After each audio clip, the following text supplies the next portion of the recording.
The federal government has released its third tranche of exposure draft legislation and explanatory material in which it proposed to reduce the annual non-concessional contributions cap to $100,000 from 1 July 2017 and restrict eligibility to make NCCs to individuals with superannuation balances below $1.6 million.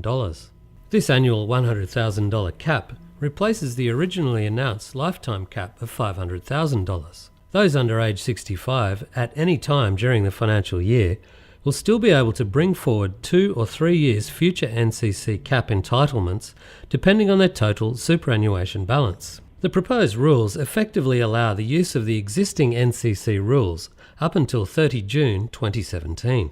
Transitional rules will apply in 2017-18, where the bring forward rule was triggered but not fully utilised in 2015-16 or 2016-17. Australia's largest superannuation industry bodies, the Australian Institute of Superannuation Trustees, the Association of Superannuation Funds of Australia, the Financial Services Council, the Industry Funds Forum and Industry Super Australia have established the Insurance and Superannuation Industry Working Group. The working group will include representatives from superannuation funds, insurers, consumer groups and industry bodies who are to work together to develop leadership on insurance and a code of practice for life insurance in superannuation. ASFA claims that the working group will focus on forming new standards for superannuation fund trustees and insurers that would set the benchmark for industry practice. Headline inflation for the September quarter rose 0.7% quarter on quarter. This was slightly higher than expected, while the annual pace of inflation edged up from 1% in the June quarter to 1.3% for the September quarter. The ABS noted in its release that the quarterly rise in consumer prices was the highest since the 2015 June quarter. The higher than expected headline figure was driven by sharp price rises quarter on quarter for just a few items, including fruit and vegetables up 11.6%, electricity up 5.4%, tobacco up 2.3%, and property rates and charges up 4%. Meanwhile, underlying inflation at 0.3% quarter on quarter was slightly lower than expected, with ongoing evidence that deflationary pressures are still working through the economy. US President-elect Donald Trump has proposed economic and trade policies which, if enacted, would represent a sharp departure from the status quo.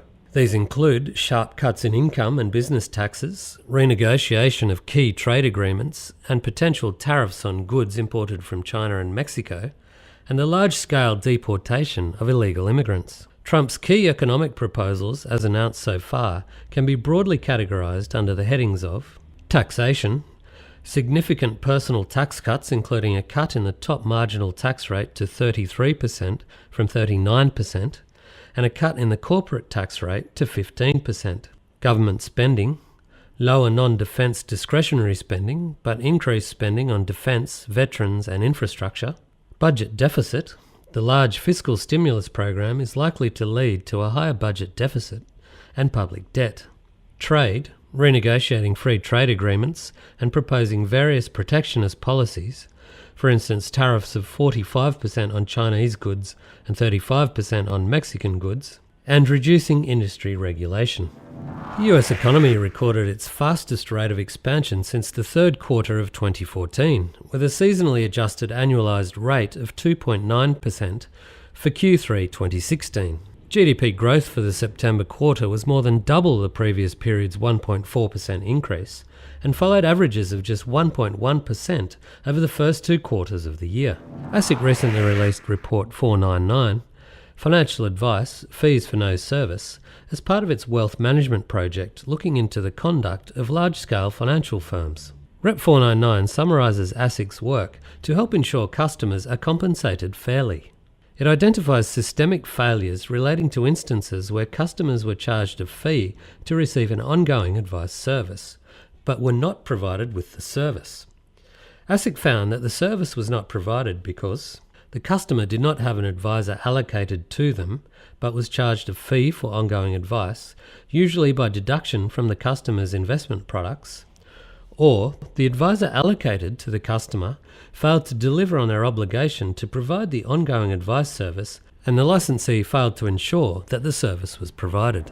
The RBA kept the cash rate steady at 1.5% at its November board meeting, despite the most recent CPI reading of only 1.3% per annum for the September quarter. Inflation data was broadly as expected, with underlying inflation continuing to run at around 1.5%. RBA Governor Philip Lowe said in his accompanying statement that over the next year, the economy is forecast to grow at close to its potential rate, before gradually strengthening.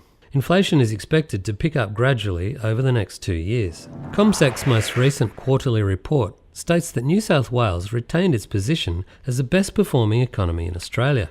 CommSec's State of the States October 2016 State and Territory Economic Performance Report indicates that New South Wales led the way in the measures of business investment, retail spending, and home building or dwelling starts. Victoria remains second for overall economic performance, with the highest population growth, an important driver of the economy, and ranks second on retail trade and business investment. The ACT held third position, helped by its top ranking in housing finance and second in economic growth. WA was ranked lowest for economic growth due to the continuing impacts of the end of the mining construction boom.